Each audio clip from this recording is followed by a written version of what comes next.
지난 2024년 전 세계 한국어 학습자가 2천만 명을 돌파했습니다. 유네스코는 훈민정음을 세계 기록 유산으로 지정했고, 한글은 인류가 만든 가장 과학적인 문자라는 평가를 받고 있죠. K-팝과 K-드라마의 열풍 속에서 한글을 배우려는 외국인들이 폭발적으로 증가하고 있습니다. 그런데 불과 20년 전만 해도 서구의 언어학계는 한글을 그저 단순한 표음 문자 정도로 여겼습니다. 그 편견을 깬 한 천재 언어학자의 이야기, 그 충격적인 이야기를 들려드리겠습니다. 구독과 좋아요를 눌러주시고 감동의 대한민국이라고 댓글을 남겨주세요. 영국 옥스퍼드 대학 언어학부 회색. 돌담으로 둘러싸인 고풍스러운 강의실에서 세계 문자체계 세미나가 열리고 있었습니다. 그날의 주제는 인류 역사상 가장 완벽한 문자란 무엇인가였죠. 높은 천장 아래 놓인 긴 테이블을 중심으로 15개국에서 온 엘리트 학생들이 자리를 채웠습니다. 중국, 일본, 독일, 프랑스, 인도에서 온 석사와 박사과정 학생들이었죠. 그들 모두가 자국의 문자 체계를 연구하는 최고의 인재들이었습니다. 하지만 그 중에서도 모든 시선을 한 곳에 집중시키는 인물이 있었어요. 강의실 창가 쪽에 앉아있던 한 젊은 남자였습니다. 미국 출신 천재 언어학자 엘리엇 밀스였죠. 19살에 하버드 대학교를 조기 졸업하고 23세 옥스퍼드 석사과정에 입학한 천재였습니다. 그의 논문들은 이미 학계에서 주목받고 있었어요. 특히 라틴 알파벳의 진화 과정을 추적한 연구는 언어학 저널에서 최우수 논문으로 선정되기도 했죠. 엘리엇은 자신의 능력을 의심하지 않았습니다. 아니, 의심할 이유가 없었죠. 그날 세미나에서 각국 학생들은 자국 문자의 우수성을 발표했습니다. 중국 학생은 한자의 표의성과 문화적 깊이를 강조했고, 아랍 학생은 아랍 문자의 아름다운 서예 예술을 소개했어요. 인도 학생은 데바나가리 문자의 의문 체계를 설명했습니다. 엘리엇은 지루한 표정으로 그들의 발표를 듣고 있었죠. 그에게 그 모든 주장은 감정적이고 비과학적으로 들렸습니다. 그는 노트북에 라틴 알파벳의 우수성을 입증할 데이터를 정리하고 있었어요. 전 세계 70% 이상의 인구가 사용하는 문자, 가장 효율적인 정보 전달 체계, 디지털 시대에 최적화된 구조까지. 그의 머릿속엔 이미 결론이 나 있었습니다. 그때였습니다. 강의실 앞쪽에서 한 사람이 일어섰어요. 해리슨 파울러 교수였죠. 70대 중반의 백발 교수는 세계 문자학의 살아있는 전설이었습니다. 40년 넘게 전 세계 200개 이상의 문자 체계를 연구한 학자였죠. 그가 천천히 입을 열었습니다. 30년간 연구한 결과 자신은 하나의 결론에 도달했다고 말했어요.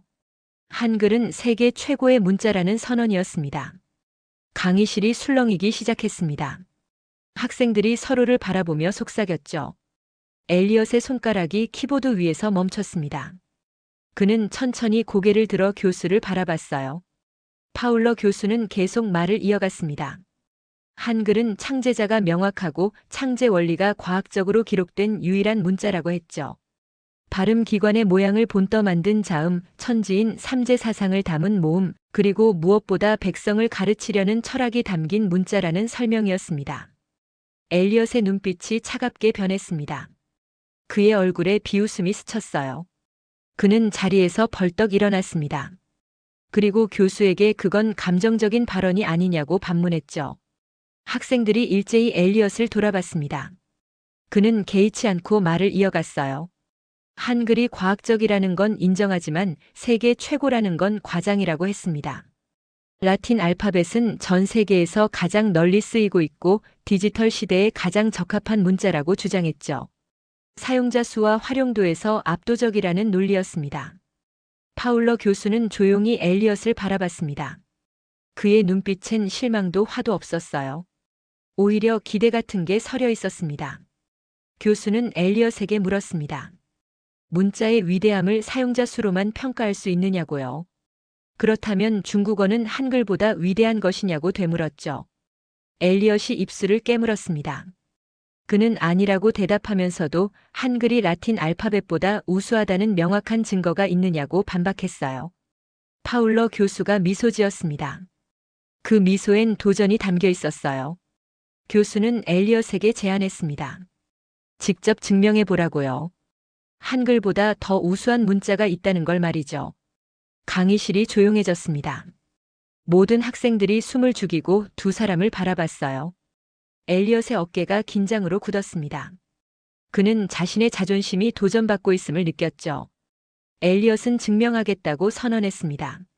한 학기 안에 한글보다 우수한 문자 체계를 찾아 발표하겠다는 결연한 다짐이었어요.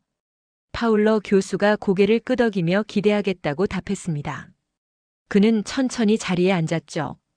엘리엇도 자리로 돌아왔지만 더 이상 노트북 화면이 보이지 않았습니다. 그의 머릿속은 이미 한글을 넘어설 문자를 찾는 일로 가득 차 있었어요. 세미나가 끝나고 학생들이 하나둘 강의실을 빠져나갔습니다. 엘리엇은 자리에 남아 창밖을 바라봤어요. 옥스퍼드의 오래된 건물들이 저녁 햇살에 물들고 있었죠. 그는 가방을 챙겨 들고 일어섰습니다. 도서관으로 향하는 그의 걸음은 빨랐습니다. 그의 마음속엔 단 하나의 생각만이 맴돌고 있었어요. 한글을 이겨야 한다는 집념이었죠. 그래야 자신이 옳다는 걸 증명할 수 있다고 믿었습니다. 엘리엇은 자신이 왜 이렇게까지 집착하는지 스스로도 정확히 알지 못했습니다. 어쩌면 그건 단순한 학문적 호기심이 아니었을지도 몰라요. 천재라 불리며 자라온 그에게 인정받지 못한다는 건 참을 수 없는 일이었죠. 그는 어린 시절부터 항상 최고였습니다. 10살에 대학 수준의 수학 문제를 풀었고 15세 하버드 입학 허가를 받았어요. 모두가 그를 천재라 불렀고 그는 그 기대에 부응했습니다. 하지만 오늘 파울러 교수는 그의 의견을 가볍게 무시했죠. 아니, 무시한 게 아니라 더 깊이 생각하라고 도전장을 내민 거였어요. 도서관에 도착한 엘리엇은 언어학 서가로 직행했습니다. 그는 문자 체계에 관한 책들을 하나씩 꺼내 쌓기 시작했어요. 고대 이집트의 상형 문자, 메소포타미아의 쐐기 문자, 중국의 갑골 문자, 페니키아 문자, 그리스 문자, 로마 문자까지. 책더미가 점점 높아졌습니다. 그는 자리에 앉아 첫 번째 책을 펼쳤어요. 인류 최초의 문자 체계에 관한 두꺼운 연구서였죠. 페이지를 넘기며 그는 메모를 하기 시작했습니다. 각 문자의 특징, 장단점, 창제 배경, 사용 인구, 현재 상황까지. 시간 가는 줄 몰랐습니다. 창밖이 어두워졌고 도서관엔 형광등 불빛만이 남았어요. 다른 학생들은 하나둘 떠났지만 엘리엇은 자리를 뜨지 않았습니다. 그는 마치 무언가에 홀린 사람처럼 책 속으로 빠져들었죠. 수메르의 쐐기 문자는 인류 최초의 문자 체계였습니다. 기원전 3000년경 만들어진 이 문자는 점토판에 새겨졌죠. 엘리엇은 그 복잡한 기호들을 바라보며 고개를 저었습니다. 너무 복잡했어요. 수백 개의 기호를 외워야 했고 배우는 데만 수년이 걸렸죠.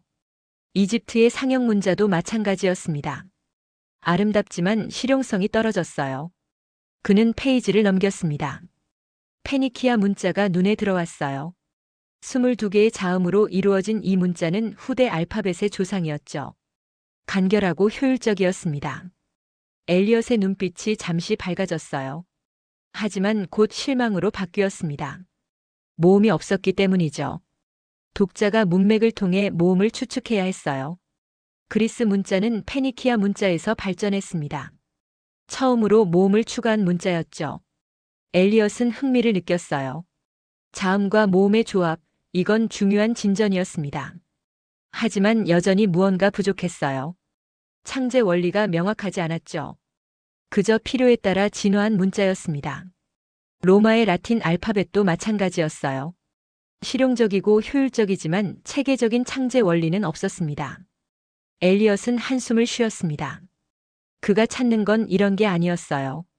한글을 넘어서려면 더 특별한 무언가가 필요했죠. 밤이 깊어갔습니다. 엘리엇은 아시아 문자로 관심을 돌렸어요. 한자는 세계에서 가장 오래된 문자 중 하나였습니다. 수천 년의 역사를 가진 표의 문자였죠. 각 글자가 의미를 담고 있었어요. 아름답고 예술적이었습니다. 하지만 배우기가 너무 어려웠어요. 기본적인 문해력을 갖추려면 최소 3000자 이상을 알아야 했죠. 일본의 히라가나와 가타카나는 표음 문자였습니다. 한자에서 파생된 문자였어요. 배우기는 쉬웠지만 독창성이 부족했죠. 엘리엇은 또다시 책을 덮었습니다. 그때 한 권의 얇은 책이 그의 눈에 들어왔습니다. 표지에는 체로키 문자라고 적혀 있었어요. 엘리엇은 호기심에 책을 집어들었습니다. 페이지를 넘기자 놀라운 이야기가 펼쳐졌죠. 1820년대 미국 원주민 체로키족의 세코야라는 사람이 있었습니다. 그는 문맹이었어요. 글을 읽지도 쓰지도 못했죠. 하지만 백인들이 종이에 기호를 그려 의사소통하는 걸 보고 깨달았습니다. 말을 기호로 옮길 수 있다는 사실을요. 세코야는 12년 동안 홀로 연구했습니다. 그의 부족 사람들은 그를 미쳤다고 비웃었어요. 하지만 그는 포기하지 않았죠. 마침내 1821년 그는 85개의 기호로 이루어진 체로키 문자를 완성했습니다. 놀라운 일이 벌어졌어요. 불과 몇 년 만에 체로키족의 문맹률이 사라졌습니다. 거의 모든 체로키족 사람들이 읽고 쓸 수 있게 됐죠. 엘리엇의 심장이 뛰기 시작했습니다. 이거였어요. 바로 이거였습니다. 문맹인 한 사람이 만든 문자가 민족 전체를 그를 아는 사람들로 바꾼 기적이었죠. 세코야는 언어학자도 아니었고 교육도 받지 못했어요. 하지만 순수한 의지와 관찰만으로 문자를 창조했습니다. 엘리엇은 책장을 빠르게 넘겼습니다. 체로키 문자는 음절 문자였어요. 각 기호가 하나의 음절을 나타냈죠. 배우기 쉽고 효율적이었습니다. 엘리엇은 흥분을 감추지 못했어요. 이건 한글에 버금가는 문자였습니다. 아니, 어쩌면 더 위대할지도 몰랐어요. 왜냐하면 세코야는 아무런 기반 지식도 없이 홀로 이뤄낸 성과였으니까요. 그는 노트에 빠르게 메모를 적어 내려갔습니다. 체로키 문자의 특징, 세코야의 창제 과정, 체로키족에 미친 영향까지. 그의 손이 떨렸어요. 드디어 찾았다는 확신이 들었습니다. 한글을 넘어설 문자를요. 엘리엇은 시계를 봤습니다. 새벽 1시였어요. 하지만 전혀 피곤하지 않았습니다. 오히려 에너지가 넘쳤죠. 그는 체로키 문자에 대한 모든 자료를 찾기 시작했습니다. 학술 논문, 역사 기록, 언어학 분석까지. 밤새 그는 체로키 문자의 전문가가 되어갔어요. 다음 날 아침 엘리엇은 잠도 자지 않고 세미나실로 향했습니다. 눈 아래엔 다크서클이 짙게 드리워져 있었지만 그의 눈빛은 빛났어요. 그는 파울러 교수를 찾아갔습니다. 교수는 연구실에서 책을 읽고 있었죠. 엘리엇이 문을 두드리자 교수가 고개를 들었어요. 교수는 그의 흥분한 얼굴을 보고 미소 지었습니다. 뭔가 찾은 것 같군요. 엘리엇은 고개를 끄덕였습니다. 그는 가방에서 준비한 자료를 꺼냈어요. 체로키 문자에 대한 모든 것이었습니다. 일주일 후 특별 세미나가 열렸습니다. 엘리엇의 발표를 듣기 위해 학생들이 모였죠. 교수들도 몇 명 참석했어요. 엘리엇은 단상에 섰습니다. 그의 자신감은 일주일 전보다 더 강해져 있었어요. 그는 천천히 입을 열었습니다. 한글보다 뛰어난 문자를 찾았다고 선언했죠. 바로 체로키 문자라고 했습니다. 강의실이 웅성거렸어요. 체로키 문자를 아는 사람은 거의 없었습니다. 엘리엇은 준비한 슬라이드를 켰습니다. 화면에 세코야의 초상화가 나타났어요. 그리고 그의 이야기가 시작됐습니다. 엘리엇은 열정적으로 설명했습니다. 세코야가 어떻게 문맹 상태에서 문자를 창조했는지, 체로키족이 어떻게 단 몇 년 만에 문맹을 탈출했는지요. 그의 목소리엔 감동이 묻어났어요. 학생들도 집중해서 듣고 있었죠. 엘리엇은 계속 말했습니다. 체로키 문자는 배우기 쉽고 효율적이라고요. 85개의 기호만 알면 모든 체로키어를 표기할 수 있다고 했습니다. 한글이 과학적이라면 체로키 문자는 기적이라고 주장했죠. 왜냐하면 어떤 교육도 받지 못한 한 사람의 순수한 창조물이었으니까요. 발표가 끝났습니다. 강의실에 박수가 터져 나왔어요. 학생들은 감탄했습니다. 엘리엇은 승리를 확신했죠. 그는 파울러 교수를 바라봤습니다. 교수는 조용히 앉아 있었어요. 표정을 읽을 수 없었습니다. 잠시 침묵이 흘렀습니다. 그리고 교수가 천천히 입을 열었어요. 훌륭한 발표였다고 말했습니다. 세코야의 이야기는 정말 감동적이라고 했죠. 엘리엇의 얼굴에 미소가 번졌습니다. 하지만 교수의 다음 말이 그 미소를 얼어붙게 만들었어요. 교수는 조용히 물었습니다. 그 문자는 지금 살아있느냐고요. 엘리엇의 미소가 굳었습니다. 그는 입을 열려 했지만 말이 나오지 않았어요. 교수는 계속 말했습니다. 체로키 문자를 쓰는 사람이 현재 얼마나 되는지 아느냐고요. 엘리엇은 침묵했습니다. 그는 알고 있었어요. 2,000명 남짓이었습니다. 전체 체로키족 인구의 극히 일부였죠. 대부분은 이제 영어를 사용했습니다. 체로키 문자는 박물관과 역사책에만 남아 있었어요. 파울러 교수는 부드럽지만 확고한 목소리로 말했습니다. 문자의 진정한 위대함은 그것을 지켜온 사람들에게 있다고요. 아무리 훌륭한 문자라도 사용하는 사람이 없다면 죽은 문자일 뿐이라고 했습니다. 강의실이 정적에 잠겼어요. 학생들도 숨을 죽였습니다. 엘리엇은 그 자리에 얼어붙은 듯 서 있었죠. 그의 얼굴에서 혈색이 사라졌습니다. 승리의 확신은 온데간데 없었어요. 교수는 계속 말했습니다. 세쿼야는 위대한 인물이라고요. 하지만 그의 창조물을 지켜내지 못한 건 비극이라고 했습니다. 엘리엇의 손이 떨렸습니다. 그는 자료를 내려다봤어요. 세쿼야의 얼굴이 그를 바라보고 있었습니다. 갑자기 그 초상화가 슬퍼 보였어요. 엘리엇은 깨달았습니다. 자신이 놓친 게 있다는 걸요. 문자는 단순히 기호의 체계가 아니었습니다. 그건 살아 숨쉬는 유기체였어요. 사람들이 사용하고 전수하고 지켜낼 때만 의미가 있었죠. 아무리 완벽한 문자라도 사라지면 그걸로 끝이었습니다. 엘리엇은 천천히 자리로 돌아갔습니다. 학생들의 시선이 따가웠어요. 그는 의자에 앉아 고개를 숙였습니다. 세미나가 끝나고 사람들이 하나둘 나갔습니다. 엘리엇은 홀로 강의실에 남았어요. 그는 창밖을 바라봤습니다. 옥스퍼드의 하늘은 잔뜩 흐려 있었죠. 그의 마음도 그 하늘처럼 무거웠습니다. 그는 자신이 얼마나 오만했는지 깨달았어요. 문자를 단순히 기술적 우수성으로만 평가하려 했던 자신을요. 그 뒤에 숨은 인간의 이야기를 보지 못했던 자신을요. 엘리엇의 눈빛에서 자만이 서서히 사라져갔습니다. 그리고 그 자리에 겸손과 호기심이 싹트기 시작했어요. 그날 밤 엘리엇은 잠을 이룰 수 없었습니다. 천장을 바라보며 파울러 교수의 말이 머릿속을 맴돌았어요. 문자의 진정한 위대함은 그것을 지켜온 사람들에게 있다는 말이었죠. 그는 이불을 걷어차고 일어났습니다. 책상 앞에 앉아 노트북을 켰어요. 화면의 불빛이 어두운 방을 밝혔습니다. 그의 손가락이 키보드 위에서 머뭇거렸죠. 무엇을 검색해야 할지 몰랐습니다. 아니, 정확히는 알고 있었지만 인정하고 싶지 않았어요.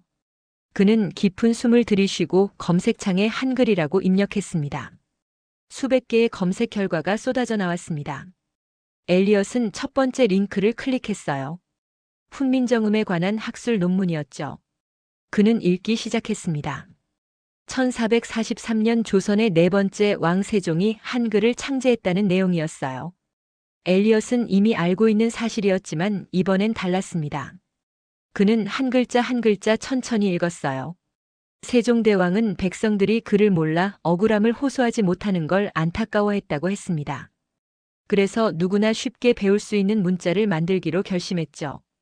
엘리엇은 잠시 멈췄습니다. 백성을 위한 문자. 그 단순한 문장이 그의 가슴을 울렸어요. 그는 계속 읽어내려갔습니다. 세종대왕은 혼자 한글을 만든 게 아니었어요. 지편전 학자들과 함께 연구했죠. 하지만 반대가 심했습니다. 당시 조선의 지배층은 한자를 사용했어요. 한자는 권력의 상징이었습니다. 그를 아는 사람만이 관료가 될 수 있었고 권력을 누릴 수 있었죠. 세종대왕이 누구나 배울 수 있는 글자를 만들겠다고 하자 신하들이 반발했습니다. 중국을 섬기는 나라가 독자적인 문자를 만드는 건 오만이라고 비난했어요. 중국 문자인 한자를 버리고 오랑캐 문자를 만드는 거냐고 공격했죠. 엘리엇은 놀랐습니다. 세종대왕은 이런 반대 속에서도 포기하지 않았다는 사실이요. 논문은 계속됐습니다. 세종대왕은 3년 동안 연구했어요. 발음을 관찰하고 분석했죠. 소리가 어떻게 만들어지는지 연구했습니다. 혀의 위치, 입술의 모양, 목구멍의 울림까지 모든 걸 관찰했어요. 그리고 그 원리를 문자로 만들었습니다. 자음은 발음할 때 혀와 입술, 목구멍의 모양을 본떠 만들었죠. 기역은 혀뿌리가 목구멍을 막는 모양이었고 니은은 혀끝이 윗잇몸에 닿는 모양이었습니다. 미음은 입 모양을, 시옷은 이의 모양을 본뜬 거였어요. 엘리엇은 화면을 응시했습니다. 이건 그냥 문자가 아니었어요. 인체 해부학과 음성학이 결합된 과학이었습니다. 모음은 더 놀라웠습니다. 하늘과 땅과 사람을 상징하는 세 가지 기본 요소로 만들어졌어요. 점 하나는 하늘을, 가로서는 땅을, 세로서는 사람을 의미했습니다. 이 세 가지를 조합해 모든 모음을 만들었죠. 아는 하늘과 땅과 사람이 어우러진 소리였고, 어는 땅이 강조된 소리였습니다. 철학과 과학이 하나로 녹아 있었어요. 엘리엇은 입을 다물 수 없었습니다. 그는 평생 문자를 연구했지만 이런 체계적인 창제 원리를 가진 문자는 본 적이 없었어요. 라틴 알파벳은 그냥 진화했습니다. 필요에 따라 변형되고 추가됐죠. 명확한 원리 같은 건 없었어요. 엘리엇은 다음 논문을 열었습니다. 훈민정음 해례본에 관한 연구였어요. 해례본은 한글 사용 설명서였죠. 세종대윈지 직접 쓴 서문과 학자들이 작성한 해설이 담겨 있었습니다. 엘리엇은 그 내용을 읽으며 전율했어요.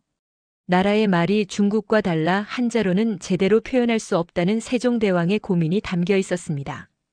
그래서 새로운 28글자를 만들었다는 설명이었죠.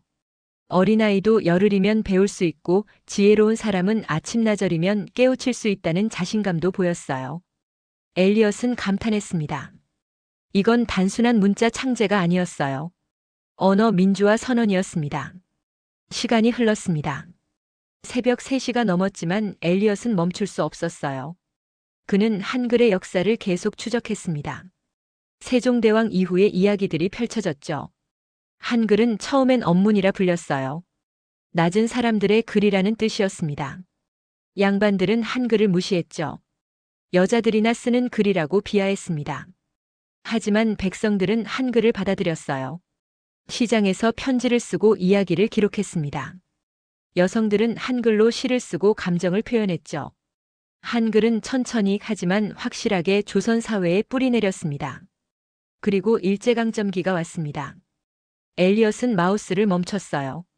1910년부터 1945년까지 35년간 한국은 일본의 식민지였죠. 엘리엇은 이 시기에 대해 잘 알지 못했습니다.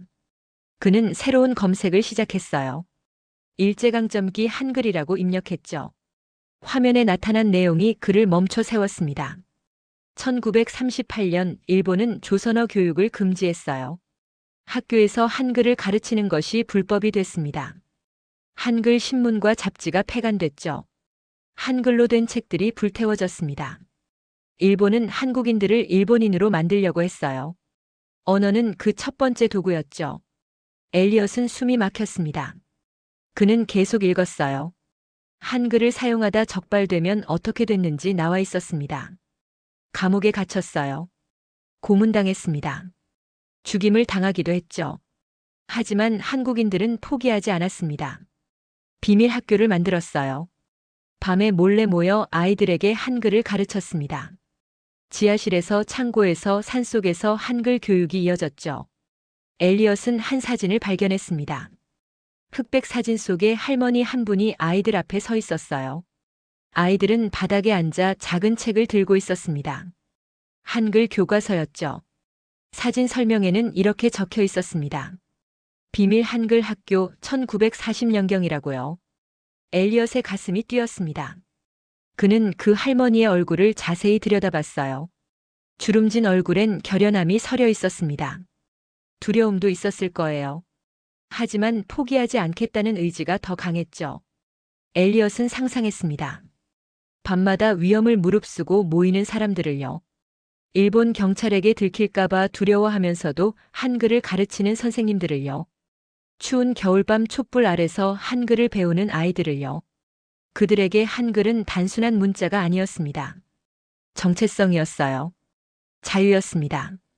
미래였죠. 그는 다른 이야기도 찾았습니다. 조선어학회 사건이었어요. 1942년 한글 사전을 만들던 학자들이 체포됐습니다. 일본은 그들을 독립운동가로 몰았죠.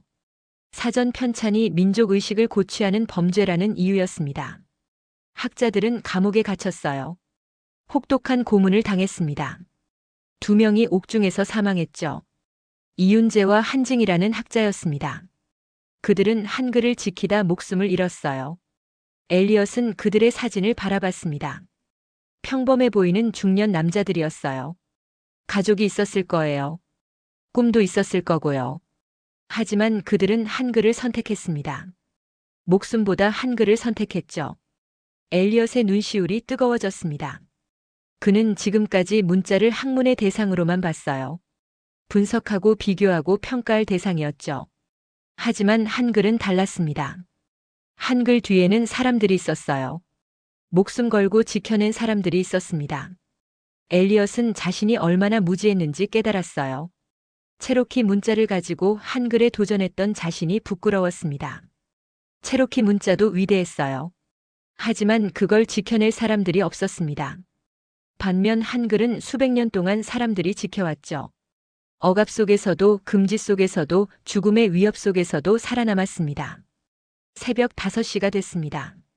동이 트기 시작했어요. 엘리엇은 창밖을 바라봤습니다. 옥스퍼드의 하늘이 서서히 밝아지고 있었죠. 그는 결심했습니다. 한글을 배우기로요. 제대로 배우기로 했어요. 단순히 연구 대상으로가 아니라 진짜 이해하기 위해서요. 그는 온라인 한글 학습 사이트를 찾았습니다. 기초부터 시작하는 과정이었어요. 화면에 한글 자모가 나타났습니다. 기역, 니은, 디귿, 리을, 미음. 엘리엇은 천천히 따라 읽었어요. 목소리가 어색했습니다. 혀가 잘 안 움직였죠. 하지만 그는 포기하지 않았습니다. 그는 노트를 꺼냈습니다. 펜을 들고 한글을 따라 쓰기 시작했어요. 기역의 간결한 선이 종이 위에 그려졌습니다. 니은의 부드러운 곡선이 이어졌죠. 엘리엇의 손끝이 떨렸습니다. 이상한 감정이 밀려왔어요. 단순한 선과 곡선이었지만 그 안에 담긴 의미가 느껴졌습니다. 이건 누군가의 꿈이었어요. 누군가의 희생이었습니다. 누군가의 사랑이었죠. 엘리엇은 한 획 한 획 정성스럽게 따라 썼습니다. 자음 19자를 다 쓰는데 1시간이 걸렸어요. 그는 자신이 쓴 글자들을 바라봤습니다. 서투르고 삐뚤빼뚤했지만 아름다웠어요. 다음은 모음이었습니다. 아, 야, 어, 여, 오, 요, 우, 유, 으, 이. 엘리엇은 각 모음의 원리를 공부했어요. 하늘과 땅과 사람이라는 삼재 사상이 정말로 들어있었습니다. 세로서는 하늘에서 땅으로 내리는 사람을 상징했어요. 가로서는 평평한 땅을 의미했죠. 점은 태양, 즉 하늘을 나타냈습니다. 이 3가지 기본 요소를 조합해 모든 모음을 만들 수 있었어요. 단순하면서도 완벽한 체계였습니다. 엘리엇은 경탄했습니다. 이건 그냥 글자가 아니었어요. 우주관이었습니다. 철학이었죠. 해가 완전히 떴습니다. 엘리엇은 밤을 새웠지만 전혀 피곤하지 않았어요. 오히려 에너지가 넘쳤습니다. 그는 샤워를 하고 옷을 갈아입었죠. 그리고 다시 책상에 앉았습니다. 이번엔 한글로 단어를 쓰기 시작했어요. 자음과 모음을 조합하는 방법을 배웠습니다. 기역과 아를 합치면 가가 됐어요. 니은과 아를 합치면 나였습니다. 너무 간단했죠. 엘리엇은 놀라웠습니다. 24개의 자모만 알면 모든 한국어를 쓸 수 있다는 게 신기했어요. 영어는 26개의 알파벳이 있었지만 발음 규칙이 불규칙했습니다. 같은 철자도 단어마다 다르게 발음됐죠. 하지만 한글은 달랐어요. 보이는 대로 읽으면 됐습니다. 규칙이 명확했죠. 엘리엇은 계속 연습했습니다. 사랑, 자유, 평화, 희망. 한국어 단어들을 하나씩 써내려갔어요. 각 단어의 의미를 찾아보고 소리내어 읽었습니다. 그의 발음은 여전히 어색했지만 점점 나아졌죠. 그는 한글의 구조에 빠져들었습니다. 초성, 중성, 종성으로 이루어진 음절 구조가 완벽했어요. 하나의 음절이 하나의 블록을 이뤘습니다. 시각적으로 균형 잡혀 있었죠. 읽기도 쉬웠습니다. 엘리엇은 한자와 비교해 봤어요. 한자는 복잡했습니다. 하나의 글자를 이루는 획이 수십 개였죠. 반면 한글은 최대 열몇 획이면 충분했어요. 며칠이 흘렀습니다. 엘리엇은 한글 공부에 매진했어요. 수업도 빠지고 도서관에만 틀어박혔습니다. 파울러 교수가 걱정할 정도였죠. 하지만 엘리엇은 멈출 수 없었습니다. 그는 한글로 된 동화책을 구했어요. 어린이용 책이었지만 그에게는 딱 맞았습니다. 천천히 소리내어 읽었죠. 한 문장 읽는데 몇 분씩 걸렸습니다. 하지만 읽을 수 있었어요. 이해할 수 있었습니다. 엘리엇은 감격했어요. 겨우 일주일 만에 한국어를 읽을 수 있게 된 거죠. 물론 의미를 다 이해하진 못했습니다. 어휘가 부족했으니까요. 하지만 소리는 낼 수 있었어요. 그것만으로도 놀라웠습니다. 엘리엇은 세종대왕의 말이 진짜였음을 깨달았습니다. 어린아이도 열흘이면 배울 수 있다는 말이요. 과장이 아니었어요. 사실이었습니다. 한글은 정말로 배우기 쉬운 문자였죠. 엘리엇은 다른 문자들과 비교해 봤습니다. 중국어를 읽으려면 최소 2000개의 한자를 알아야 했어요. 일본어는 히라가나 가타카나 한자까지 배워야 했죠. 아랍어는 문맥에 따라 글자 모양이 바뀌었습니다. 하지만 한글은 24자만 알면 됐어요. 그리고 조합 규칙만 이해하면 모든 걸 읽을 수 있었습니다. 이건 기적이었어요. 어느 날 저녁 엘리엇은 한국 역사 다큐멘터리를 찾아봤습니다. 일제강점기를 다룬 영상이었어요. 화면에 할머니 한 분이 나왔습니다. 90대로 보이는 할머니였죠. 그분은 어린 시절 비밀 한글 학교에 다녔다고 증언했어요. 밤마다 산속 작은 오두막에 모였다고 했습니다. 선생님은 젊은 여성이었다고 했죠. 그분은 목숨을 걸고 아이들에게 한글을 가르쳤어요. 언젠가 일본 경찰이 들이닥쳤을 때 선생님이 교과서를 불 속에 던졌다고 했습니다. 증거를 없애려고요. 그리고 자신이 다 책임지겠다며 아이들을 도망가게 했죠. 할머니는 눈물을 흘리며 말했습니다. 그 선생님 덕분에 자신이 한글을 배울 수 있었다고요. 한글을 배웠기에 사람답게 살 수 있었다고요. 엘리엇의 눈에서 눈물이 흘러내렸습니다. 그는 화면을 멍하니 바라봤어요. 할머니의 주름진 얼굴에서 70년 전 어린 소녀의 모습이 겹쳐 보였습니다. 추운 겨울밤 산속 오두막에서 떨며 한글을 배우던 소녀요. 그 소녀에게 한글은 무엇이었을까요? 단순한 글자였을까요? 아니었습니다. 한글은 희망이었어요. 자유였습니다. 인간으로서의 존엄이었죠. 엘리엇은 자신의 노트를 내려다봤습니다. 그가 쓴 한글 글자들이 있었어요. 서툴지만 정성스럽게 쓴 글자들이었습니다. 갑자기 그 글자들이 다르게 보였어요. 그냥 선과 점의 조합이 아니었습니다. 그 안에 수많은 사람들의 땀과 눈물과 피가 스며 있었어요. 밤이 깊어갔습니다. 엘리엇은 일기를 쓰기 시작했어요. 영어로 쓰다가 멈췄습니다. 그리고 한글로 쓰기 시작했죠. 서툴렀습니다. 문법도 틀렸고 철자도 틀렸어요. 하지만 그는 한글로 자신의 생각을 표현하고 싶었습니다. 그는 천천히 한 문장씩 썼어요. 한글은 아름답습니다. 한글은 위대합니다. 나는 한글을 배우고 있습니다. 단순한 문장들이었지만 그의 마음이 담겨 있었죠. 마지막 문장을 쓸 때 그의 손이 떨렸습니다. 세종은 문자를 만들었고 한국인들은 그것을 목숨 걸고 지켰습니다. 눈물이 노트 위로 떨어졌어요. 한글의 곡선이 번져갔습니다. 엘리엇은 그 번진 글자를 바라보며 울었어요. 그는 이제 알았습니다. 문자는 단순한 기술이 아니라는 걸요. 문자는 인간의 혼이라는 걸요. 2주가 지났습니다. 엘리엇은 완전히 변해 있었어요. 이제 그는 매일 아침 한글로 일기를 썼습니다. 여전히 서툴렀지만 포기하지 않았죠. 그는 한국문화원을 찾아갔습니다. 런던에 있는 작은 문화원이었어요. 그곳에서 한국어 수업을 신청했죠. 수강생은 대부분 K-팝 팬들이었습니다. 16살쯤 돼 보이는 학생들이었어요. 23세 옥스퍼드 석사생인 엘리엇이 그들 사이에 앉아 있는 모습은 우스꽝스러웠죠. 하지만 엘리엇은 개의치 않았습니다. 그는 진지하게 수업을 들었어요. 선생님의 말 한마디 한마디를 놓치지 않으려 했죠. 선생님은 50대 한국인 여성이었습니다. 이름은 박선영이었어요. 그녀는 20년 넘게 영국에서 한국어를 가르쳐 왔죠. 그녀는 엘리엇의 열정을 알아챘습니다. 수업이 끝난 후 엘리엇에게 다가왔어요. 왜 한글을 배우려고 하는지 물었죠. 엘리엇은 잠시 망설였습니다.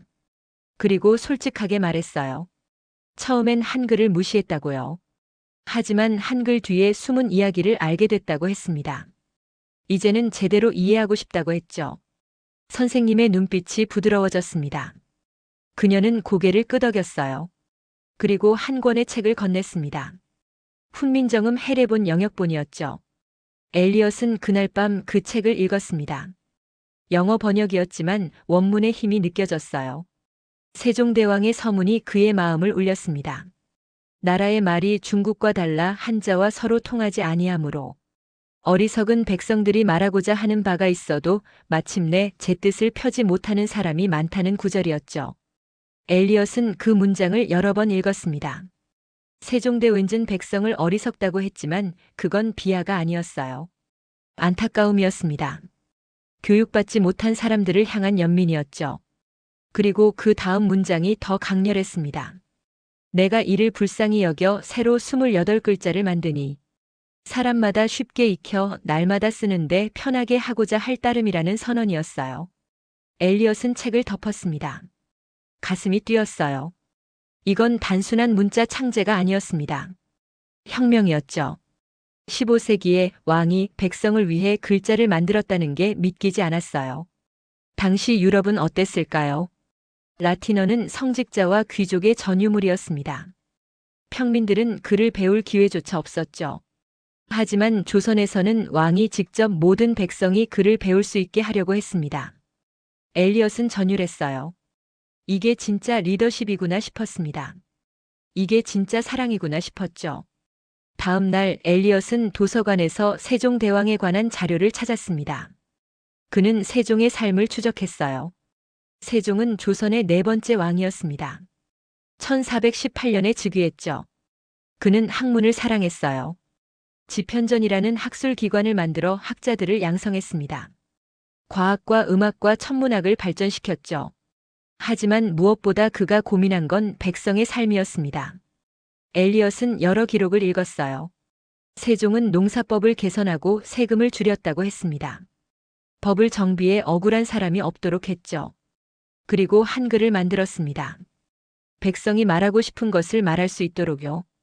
하지만 반대도 심했습니다. 엘리엇은 신하들의 상소문을 읽었어요. 최만리라는 신하가 올린 상소문이 특히 유명했죠. 그는 한글 창제를 반대했습니다. 중국 문자를 버리고 독자적인 문자를 만드는 건 오만이라고 했어요. 오랑캐나 쓰는 문자를 만들어 중국을 섬기는 예를 어긴다고 비난했죠. 세종대왕은 어떻게 반응했을까요? 엘리엇은 기록을 찾았습니다. 세종은 최만리를 설득하려 했어요. 하지만 최만리가 계속 반대하자 결국 그를 옥에 가뒀죠. 엘리엇은 놀랐습니다. 세종은 온화한 왕이었지만 한글만큼은 절대 포기하지 않았던 거예요. 엘리엇은 한글의 구조를 더 깊이 연구했습니다. 자음의 체계를 분석했어요. 기본 자음 5개가 있었습니다. 기역, 니은, 미음, 시옷, 이응이었죠. 이 5글자는 발음기관의 모양을 본떠 만들었습니다.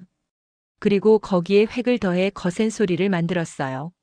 기역에 획을 더하면 키읔이 됐습니다. 디귿에 획을 더하면 티읕이 됐죠. 체계적이었습니다. 과학적이었어요. 엘리엇은 감탄했습니다. 이건 그냥 문자가 아니었어요. 음성학 교과서였습니다. 15세기에 만들어진 음성학 교과서였죠. 모음도 마찬가지였습니다. 기본 모음 3개가 있었어요. 점 하나로 표현되는 아래아, 가로선인 으, 세로선인 이었죠. 이 3가지를 조합해 나머지 모음을 만들었습니다. 아래아에 세로선을 더하면 아가 됐어요. 가로선을 더하면 어가 됐죠. 단순하면서도 완벽한 조합이었습니다.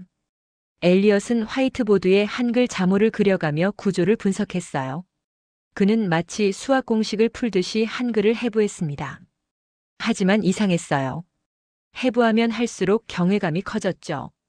과학이 예술이 되는 순간이었습니다. 어느 날 저녁 엘리엇은 한국 현대사를 공부했습니다. 일제강점기 이후의 이야기였어요.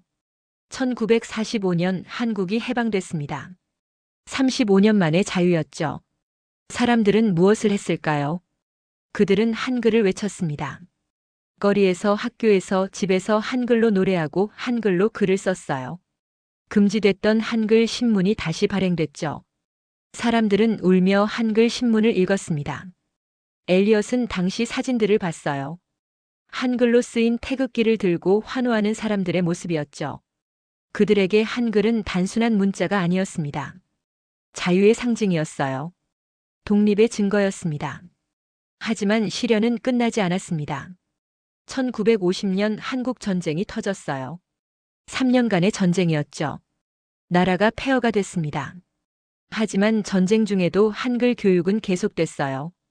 임시 천막 학교에서 아이들이 한글을 배웠습니다. 폭격 속에서도 굶주림 속에서도 한글은 살아남았죠. 엘리엇은 그 집념에 압도됐습니다. 도대체 무엇이 그들을 그렇게 만들었을까요? 왜 그렇게까지 한글을 지키려 했을까요? 엘리엇은 깨달았습니다.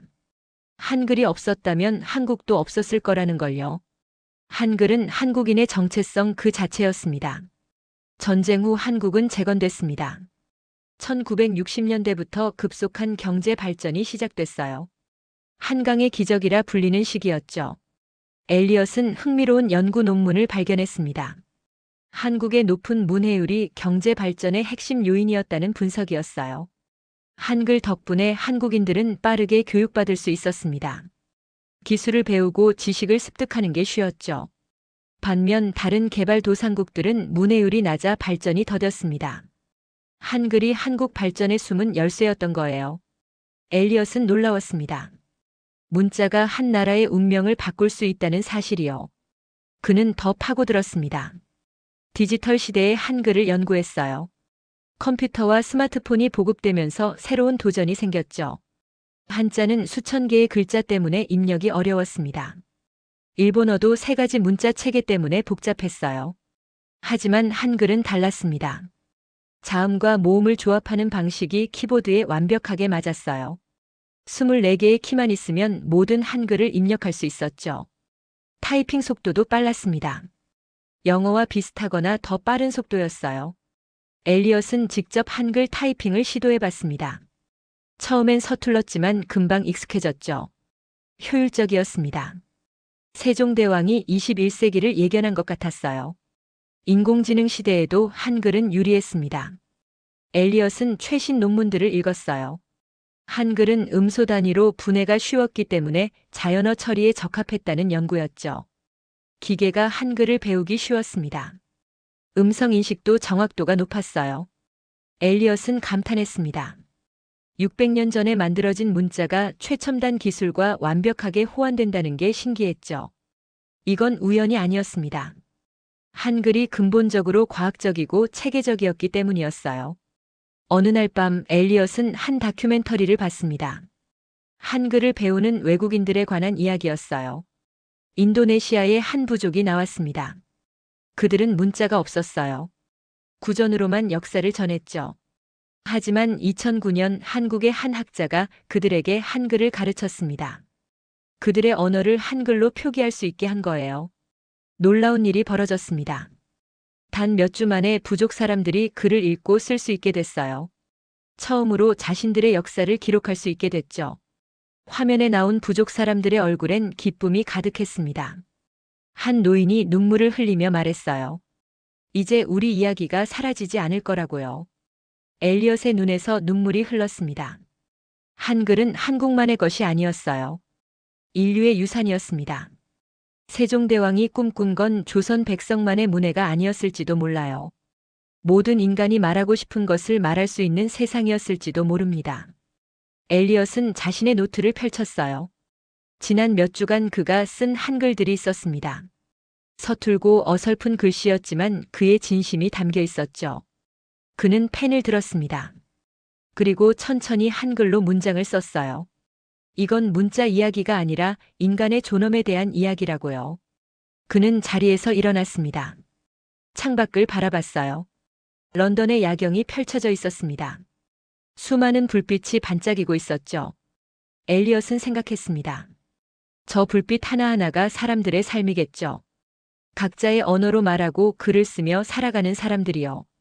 한국에도 5천만 명이 매일 한글로 살아가고 있을 거예요. 사랑을 고백하고 꿈을 쓰고 슬픔을 표현하면서요. 한글은 그들의 삶 그 자체였습니다. 엘리엇은 이제 이해했어요. 문자는 도구가 아니라는 걸요. 문자는 숨결이라는 걸요. 다음 날 엘리엇은 박선영 선생님을 다시 찾아갔습니다. 한국문화원의 작은 사무실이었어요. 선생님은 차를 대접했죠. 엘리엇은 지난 몇 주간의 이야기를 들려줬습니다. 한글을 공부하며 느낀 것들을요. 일제강점기 이야기를 알게 됐을 때의 충격을요. 한글이 단순한 문자가 아니라는 깨달음을요. 선생님은 조용히 듣고 있었습니다. 그녀의 눈가가 촉촉해졌어요. 엘리엇이 말을 마치자 선생님이 입을 열었죠. 제 할머니가 일제강점기를 겪으셨다고 했습니다. 할머니는 비밀 학교에서 한글을 배웠다고요. 그래서 선생님도 한글 교사가 됐다고 했습니다. 할머니의 뜻을 이어가고 싶었다고요. 엘리엇은 고개를 숙였습니다. 선생님 앞에 앉아 있는 자신이 부끄러웠어요. 몇 주 전만 해도 그는 한글을 무시했습니다. 오만했죠. 하지만 이제는 달랐어요. 그는 한글을 존경했습니다. 한글을 지킨 사람들을 경외했죠. 선생님이 말했습니다. 한글을 배워줘서 고맙다고요. 외국인이 한글에 관심을 가져주는 것만으로도 감사하다고요. 엘리엇은 고개를 저었습니다. 감사해야 할 사람은 자신이라고 했어요. 한글이 자신을 바꿔놓았다고요. 더 나은 사람이 되게 해줬다고요. 그날 밤 엘리엇은 마지막으로 일기를 썼습니다. 한글로요. 이번엔 문법도 맞고 철자도 정확했어요. 그는 자신의 변화를 기록했습니다. 오만한 천재에서 겸손한 학생이 된 과정을요. 한글이 가르쳐준 것들을요. 그는 마지막 문장을 썼습니다. 세종은 문자를 만들었고 한국인들은 그것을 목숨 걸고 지켰다고요. 나는 이제 그 의미를 안다고요. 문자는 기술이 아니라 인간의 혼이라고요. 그는 펜을 내려놓았습니다. 노트를 닫았죠. 그리고 깊은 숨을 쉬었습니다. 이제 그는 준비됐어요. 파울러 교수와 학생들 앞에 설 준비가요. 진실을 고백할 준비가요. 학기 마지막 날이 다가왔습니다. 엘리엇은 발표 준비에 몰두했어요. 하지만 이번엔 달랐습니다. 데이터와 통계를 모으는 게 아니었어요. 그는 자신의 마음을 정리하고 있었죠. 무엇을 말해야 할지 고민했습니다. 어떻게 자신의 변화를 설명해야 할지 생각했어요. 그는 노트북 앞에 앉아 있었지만 한 글자도 타이핑하지 못했습니다. 대신 손으로 한글을 쓰고 있었어요. 펜을 쥔 손이 떨렸습니다. 그가 쓴 건 간단한 문장이었죠. 저는 졌습니다. 하지만 그 패배가 제 인생의 승리였습니다. 발표 전날 밤 엘리엇은 잠들 수 없었습니다. 그는 침대에서 일어나 책상으로 갔어요. 지난 몇 주간 모은 자료들이 쌓여 있었습니다. 한글에 관한 논문들, 일제강점기 사진들, 세종대왕의 초상화, 그가 직접 쓴 한글 연습장까지요. 그는 그것들을 하나씩 들여다봤습니다. 각각이 그의 여정을 보여주는 증거였어요. 오만에서 겸손으로, 무지에서 깨달음으로 가는 여정이었죠. 그는 미소 지었습니다. 쓸쓸하지만 평화로운 미소였어요. 그는 이제 알았습니다. 자신이 무엇을 말해야 하는지를요. 아침이 밝았습니다. 엘리엇은 평소보다 일찍 일어났어요. 샤워를 하고 정장을 입었습니다. 거울을 봤죠. 거울 속 자신이 낯설었어요. 몇 주 전에 자신과는 달랐습니다. 눈빛이 달랐어요. 오만함 대신 차분함이 있었죠. 그는 가방에 자료를 넣었습니다. 그리고 한 가지를 더 넣었어요. 자신이 직접 손으로 쓴 한글 노트였습니다. 그건 그의 여정 그 자체였죠. 옥스퍼드의 아침은 상쾌했습니다. 엘리엇은 천천히 강의실로 걸어갔어요. 가을 낙엽이 발밑에서 바스락거렸습니다. 그는 하늘을 올려다봤죠. 맑은 하늘이었어요. 구름 한 점 없었습니다. 그는 깊은 숨을 들이쉬었어요. 긴장됐지만 두렵지 않았습니다. 오히려 홀가분했죠. 진실을 말할 준비가 돼 있었으니까요. 강의실에 도착했습니다. 학생들이 이미 자리를 채우고 있었어요. 교수들도 몇 분 앉아 계셨죠. 파울러 교수가 제일 앞줄에 앉아 있었습니다. 그는 엘리엇을 보고 미소 지었어요. 격려의 미소였습니다. 엘리엇은 고개를 숙여 인사했죠. 그리고 단상으로 올라갔습니다. 학생들의 웅성거림이 잦아들었어요. 모두가 엘리엇을 주목했습니다. 지난번 체로키 문자 발표를 기억하는 사람들이었죠. 이번엔 어떤 문자를 들고 나올지 궁금해했습니다. 엘리엇은 단상에 섰습니다. 잠시 침묵이 흘렀어요. 그는 강의실을 둘러봤습니다. 15개국에서 온 학생들의 얼굴이 보였죠. 각자 자국의 문자를 사랑하는 사람들이었습니다. 엘리엇은 천천히 입을 열었어요. 오늘 저는 한글에 대해 이야기하려 합니다. 학생들이 놀란 표정을 지었어요. 한글이라고요? 처음에 반대했던 그 한글을요? 엘리엇은 고개를 끄덕였습니다. 네, 한글입니다. 제가 무시했던 바로 그 문자요. 그의 목소리는 조용했지만 확고했어요. 저는 몇 주 전 이 자리에서 체로키 문자를 발표했습니다. 엘리엇이 말했어요. 그때 저는 승리를 확신했죠. 한글보다 뛰어난 문자를 찾았다고 믿었습니다. 하지만 파울러 교수님께서 한 가지를 물으셨어요. 그 문자는 지금 살아있느냐고요. 강의실이 조용해졌습니다. 학생들이 숨을 죽이고 들었어요. 저는 대답할 수 없었습니다. 엘리엇의 목소리가 떨렸죠. 체로키 문자는 죽어가고 있었으니까요. 아름답고 위대한 문자였지만 그걸 지킬 사람들이 없었습니다. 그날 이후 저는 한글을 다시 연구했습니다. 엘리엇이 계속 말했어요. 하지만 이번엔 달랐어요. 단순히 문자 체계만 본 게 아니었죠. 저는 그 뒤에 숨은 사람들을 봤습니다. 그는 가방에서 자료를 꺼냈어요. 일제강점기 비밀 학교 사진이었습니다. 화면에 그 사진이 떴죠. 학생들이 화면을 응시했습니다. 1940년대 한국인들은 한글 사용이 금지됐습니다. 엘리엇의 목소리에 감정이 실렸어요. 한글을 쓰면 감옥에 갔고 고문당했습니다. 죽임을 당하기도 했죠. 하지만 그들은 포기하지 않았어요.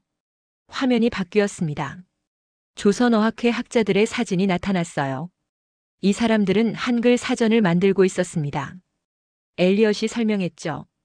일본은 그들을 체포했어요. 사전 편찬이 독립운동이라는 이유였습니다. 2명의 학자가 옥중에서 돌아가셨어요. 한글을 지키다가요. 강의실에서 작은 탄식이 새어나왔습니다. 학생들의 표정이 굳어졌어요. 엘리엇은 계속했습니다. 이윤재 선생님, 한징 선생님. 그들은 평범한 학자였습니다. 가족이 있었고 꿈이 있었죠. 하지만 한글을 선택했어요. 목숨보다 한글을요. 화면에 또 다른 사진이 떴습니다. 해방 직후 거리에서 한글 신문을 읽는 사람들의 모습이었어요. 1945년 8월 15일 한국이 해방됐습니다. 엘리엇의 목소리가 밝아졌죠. 사람들이 제일 먼저 한 일이 뭐였을까요? 한글을 외쳤습니다. 거리에서 한글 노래를 불렀고 한글 신문을 읽으며 울었어요. 35년 만에 되찾은 자유의 상징이었죠. 엘리엇은 잠시 말을 멈췄습니다. 눈시울이 붉어졌어요. 한글은 그들에게 단순한 문자가 아니었습니다. 정체성이었고 존엄이었으며 희망이었어요. 그는 다음 슬라이드로 넘어갔습니다. 현대 한국의 모습이 나타났어요.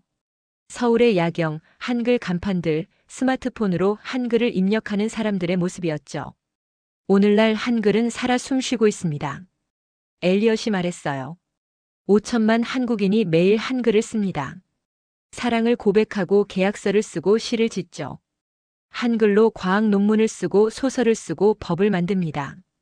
600년 전 세종대왕이 만든 문자가 21세기에도 완벽하게 작동하고 있어요.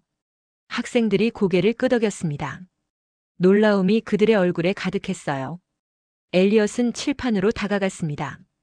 그리고 분필을 들었어요. 천천히 한글을 쓰기 시작했습니다. 한글은 문자 그 이상입니다. 그의 한글 필체는 서툴렀지만 정성스러웠어요. 학생들이 놀란 표정을 지었죠.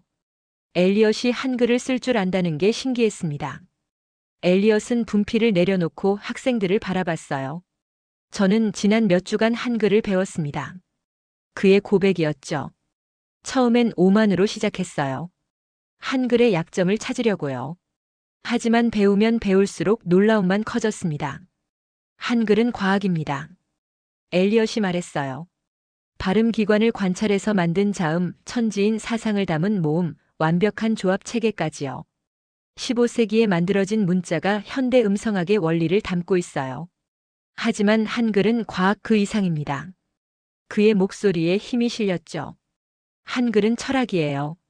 백성을 사랑한 왕의 마음이 담긴 철학이죠. 모든 사람이 글을 배워 자기 생각을 표현할 수 있어야 한다는 믿음이 담긴 철학입니다. 무엇보다 엘리엇이 강조했어요. 한글은 사람입니다. 한글을 목숨 걸고 지킨 사람들이 있었어요. 비밀 학교에서 한글을 가르친 선생님들, 한글 사전을 만들다 돌아가신 학자들, 해방 후 한글로 나라를 재건한 사람들이 있었죠. 그들이 없었다면 한글도 없었을 거예요. 체로키 문자처럼 박물관에만 남았을 겁니다. 강의실이 숙연해졌어요. 몇몇 학생들의 눈가가 촉촉해졌습니다. 엘리엇은 잠시 침묵했습니다. 그리고 천천히 말했어요. 저는 이제 고백합니다. 한글은 세계 최고의 문자입니다. 그의 목소리가 떨렸죠. 파울러 교수님 말씀이 옳았어요. 제가 틀렸습니다. 학생들이 숨을 죽였어요. 하지만 그 이유는 과학적 우수성 때문만이 아닙니다. 엘리엇이 계속 말했어요. 한글이 위대한 건 그것을 지켜온 사람들 때문이에요. 문자를 만든 나라는 많았습니다. 이집트도 중국도 그리스도 로마도 문자를 만들었죠. 하지만 그것을 모두의 것으로, 민중의 것으로 끝까지 지켜낸 나라는 단 하나입니다. 그는 잠시 멈췄어요. 그리고 또렷하게 말했죠. 대한민국입니다. 박수가 터져 나왔습니다. 처음엔 한두 명이었어요. 그러다 점점 커졌죠. 마침내 강의실 전체가 박수를 쳤습니다. 열렬한 박수였어요. 그 박수 소리는 단순한 찬사가 아니었습니다. 존경이었어요. 한 천재 언어학자가 자신의 오만을 인정하고 진실 앞에 겸손해진 것에 대한 존경이었죠. 파울러 교수도 박수를 치고 있었습니다. 그의 눈가가 젖어 있었어요. 교수는 천천히 일어섰습니다. 단상으로 걸어왔죠. 파울러 교수가 엘리엇의 어깨에 손을 얹었습니다. 그리고 조용히 말했어요. 잘했네, 엘리엇. 진정한 학자의 모습이야. 엘리엇은 고개를 숙였습니다. 그의 볼에 눈물이 흘러내렸어요. 교수님, 제가 배웠습니다. 엘리엇이 말했죠. 문자는 기호가 아니라 사람이라는 걸요. 파울러 교수가 미소 지었습니다. 자네가 30년간 내가 배운 것을 몇 주 만에 깨달았군. 그게 바로 배움의 힘이지. 발표가 끝났습니다. 학생들이 하나둘 엘리엇에게 다가왔어요. 악수를 청했고 격려의 말을 건넸죠. 중국에서 온 학생이 말했습니다. 당신 덕분에 한자를 다시 보게 됐다고요. 한자 뒤에도 수천 년간 그것을 지켜온 사람들이 있다는 걸 깨달았다고요. 일본 학생도 고개를 끄덕였어요. 문자는 단순한 도구가 아니라 문화 그 자체라고 말했습니다. 엘리엇은 그들과 악수를 나눴어요. 그의 얼굴엔 평화로운 미소가 떠올랐습니다. 강의실이 비었습니다. 엘리엇은 홀로 남아 창밖을 바라봤어요. 옥스퍼드의 가을 풍경이 펼쳐져 있었습니다. 나뭇잎들이 바람에 흔들렸죠. 그는 자신의 가방에서 한글 노트를 꺼냈습니다. 표지를 바라봤어요. 거기엔 한글로 이렇게 적혀 있었습니다. 글자는 기술이 아니다. 그것은 사람이다. 그 아래에 작게 쓴 서명도 있었어요. 엘리엇 밀스, 옥스퍼드에서 한글에게 배움을 받다. 그는 그 글자들을 쓰다듬었습니다. 따뜻했어요. 그는 강의실을 나섰습니다. 복도를 걸어 캠퍼스로 나갔죠. 가을 햇살이 따스했습니다. 캠퍼스의 나무 사이로 떨어지는 낙엽이 바닥을 스쳤어요.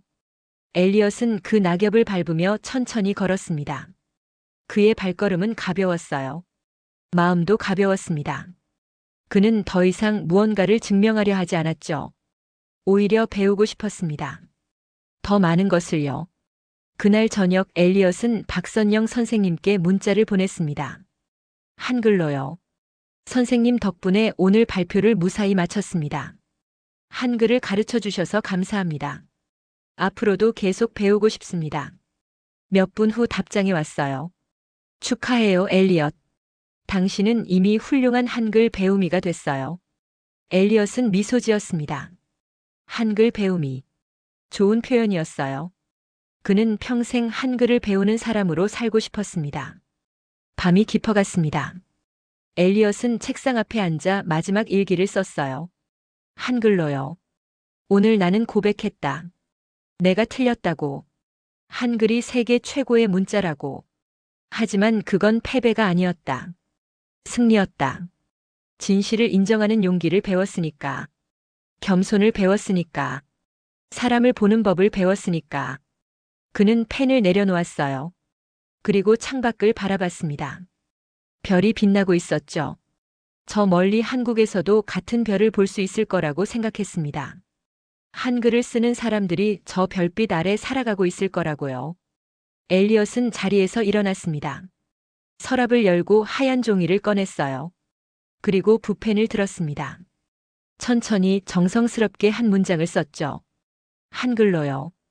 글자를 만든 나라는 많았지만 그것을 지켜낸 나라는 단 하나, 한국이다. 그의 한글 필체는 여전히 서툴렀습니다. 하지만 아름다웠어요. 진심이 담겨 있었으니까요. 그는 그 종이를 방벽에 붙였습니다. 매일 볼 수 있도록요. 잊지 않기 위해서요. 그날 밤 엘리엇은 꿈을 꿨습니다. 세종대왕이 나타났어요. 백발의 왕이 미소 지으며 말했습니다. 멀리서 왔구나. 고맙다. 우리 그를 사랑해줘서. 엘리엇은 꿈속에서 한글로 대답했어요. 아니요, 제가 감사합니다. 한글이 저를 바꿔놨습니다. 더 나은 사람이 되게 해줬어요. 세종대왕이 고개를 끄덕였습니다. 글자는 사람을 바꾸고 사람은 세상을 바꾸지. 잘 기억해라. 그리고 사라졌어요. 엘리엇은 눈을 떴습니다. 아침이었어요. 햇살이 창문으로 쏟아져 들어왔죠. 그는 일어나 세수를 했습니다. 거울을 봤어요. 거울 속 자신이 웃고 있었습니다. 진짜 미소였어요. 가식 없는 미소였죠. 그는 오늘도 한글을 공부할 겁니다. 내일도요. 평생요. 한글은 이제 그의 일부가 됐어요. 그의 삶이 됐습니다. 엘리엇 밀스, 미국 출신 천재 언어학자는 더 이상 없었어요.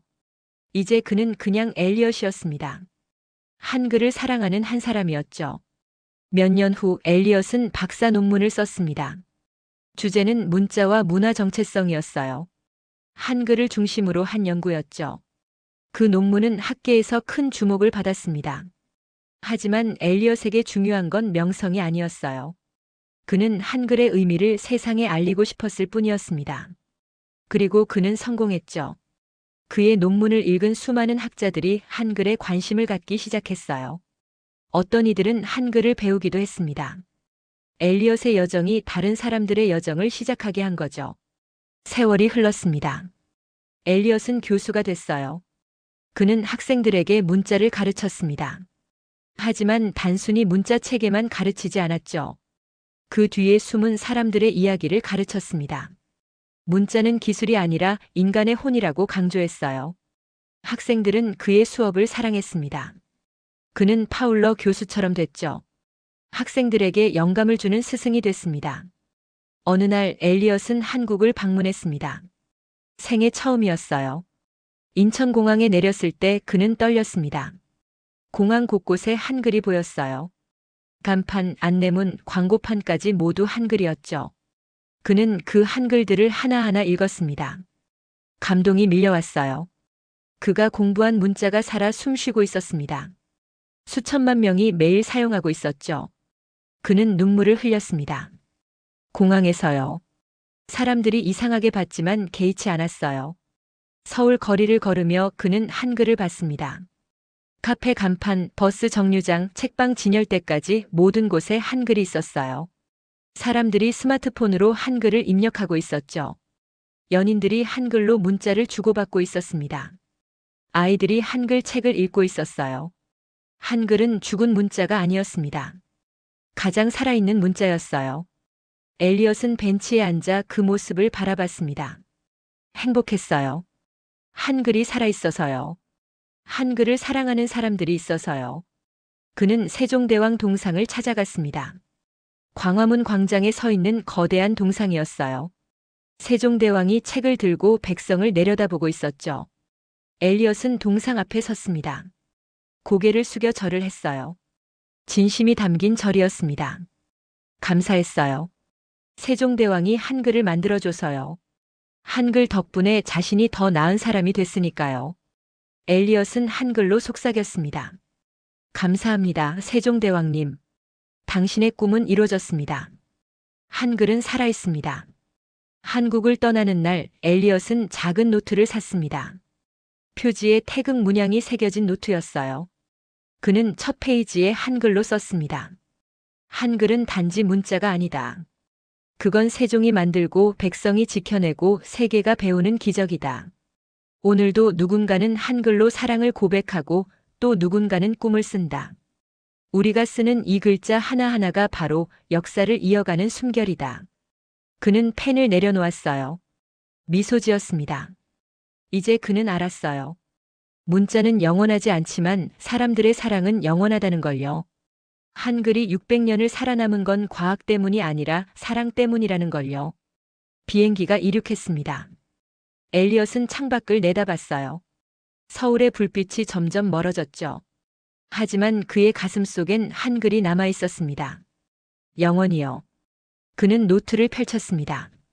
그리고 한글로 쓰기 시작했어요. 오늘의 일기를요. 한글로 쓰는 그의 이야기를요. 한 오만한 천재가 겸손한 배우미가 된 이야기를요. 그 이야기는 계속될 겁니다. 그가 살아있는 한요. 한글이 살아있는 한요. 영원히요. 감동특별시의 이야기는 여러분의 구독과 좋아요, 작은 관심으로 이루어집니다. 감동시민들의 이야기는 내일도 찾아오겠습니다. 감사합니다.